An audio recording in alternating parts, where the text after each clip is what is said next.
Exam leave முடிஞ்சு ஹாப்பியாக வீட்டில் வந்து இருக்கலாம்னு நினச்சிக்கிட்டு திடீர்னு அவங்க அப்பா கிட்ட வாயை விட்டுட்டான். அவங்க அப்பா என்ன பண்ணார், இதுதான் சாக்குன்னு கொண்டு போய் அட்வொகேட்ட ஜாயின் பண்ணி விட்டார்.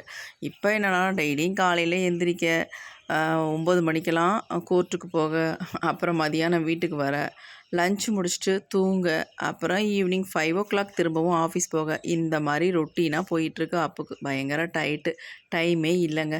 எவ்வளோ தான் டைட்டான ஒர்க் இருந்தாலும் டாடியோட பர்த்டேவை நம்ம விட முடியுமா அப்படின்ட்டு கம்பல்சரி நம்ம இந்த வாட்டி கேக்கு வாங்கி வெட்டிடுவோம் டாடிக்காக வேண்டியா அப்படின்ட்டு நேராக என்ன பண்ணால் ஆஃபீஸ் போயிட்டு மதியானம் எனக்கு ஒரு 12:30 போல் கால் பண்ணோம். டாடி கேக்கு வாங்கிடுறேம்மா, பர்த்டே கொண்டாடலாம். நான் சொன்னேன், அவர் எப்பயுமே வந்து பர்த்டேலாம் கொண்டாட மாட்டார், எதுக்கு வாங்கிக்கிட்டு விட்டுரு தங்கம் அப்படின்னு சொன்னேன். இல்லை இல்லை, கண்டிப்பாக இந்த வாட்டி நம்ம ஒரு சின்ன கேக்காவது வாங்கி நம்ம கேக் வெட்டலாம் அப்படின்னு சொல்லியிருந்தான். ஏன்னா இது வரைக்கும் அவர் வந்து லைஃப்பில் இந்த மாதிரி பர்த்டேக்குன்னு கேக்கு வெட்டி செலப்ரேட் பண்ணதே இல்லை.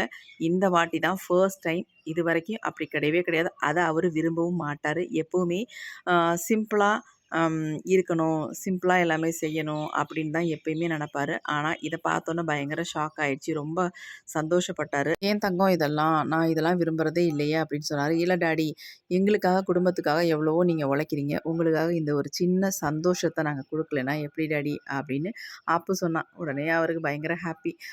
அப்புறமேட்டு கேக்கு வெட்டிட்டு எனக்கும் அப்புக்கும் ஆளு கொஞ்சம் கொஞ்சம் ஊட்டி விட்டாங்க. அப்புறம் நானும் அவருக்கும் கொஞ்சம் ஊட்டி விட்டேன்.